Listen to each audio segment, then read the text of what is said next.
সিমের ভর্তা হলে আমাদের বাসায় আর কোনো কিছুই লাগে না। তো সিমের ভর্তাটার জন্য আমি প্রথমে সিম, কাঁচামরিচ আর একটা আলু আমি সিদ্ধ করার জন্য বসিয়ে দিলাম। এরপর একদম বলক হয়ে আসলে এরপর ঢাকনাটা খুলে অনেকক্ষণ সিদ্ধ করে পোড়া পোড়া করে ফেলেছি। তারপর একটা কড়াইয়ের মধ্যে পেঁয়াজ আর কয়েকটা শুকনো মরিচ আর 3টার মতো চিংড়ি মাছ, বড় সাইজের চিংড়ি মাছ দিয়ে ভালোভাবে ভাজা ভাজা করে নিচ্ছি। এরপর ভাজাটা কমপ্লিট হয়ে গিয়েছে। তারপর আমি এটা নামিয়ে তারপর চলে যাচ্ছি শিলপাটাতে।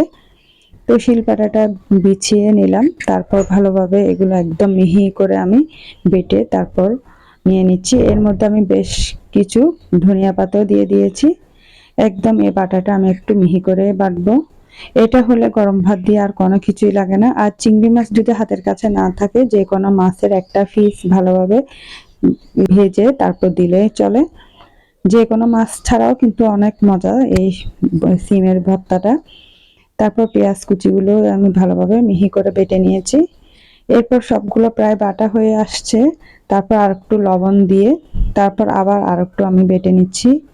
আমাদের বাসায় প্রায় সময় কিন্তু এই ভর্তা রেসিপিটা আমি করি। একটা ভর্তা হলে বাসায় আর তেমন কিছুই লাগে না। তারপর আমি এগুলো ভালোভাবে মেখে আর একটু আমি আর একটা বাটা বেটে নিচ্ছি। তো বেটে এরপর দেখেন এত সুন্দর একটা ঘ্রাণ বের হচ্ছে। আর শীতকালীন সময় ধনিয়া পাতা থাকলে কিন্তু এই ভর্তাটা এমনিতেই মজা, কোনো কিছু ছাড়াও এই ভর্তাটা করলে ভাত খেয়ে উঠা যায়। এই যে আমার বাটাটা প্রায় কমপ্লিট হয়ে গিয়েছে। খুব সুন্দর করে বেটে নিলাম। তারপর আমি একটা বাটিতে উঠিয়ে নিচ্ছি। এই যে বাটিতে নিয়ে নিলাম। এই যে দেখেন ভর্তাটা এত লোভনীয় হয়েছে বলার মতো না।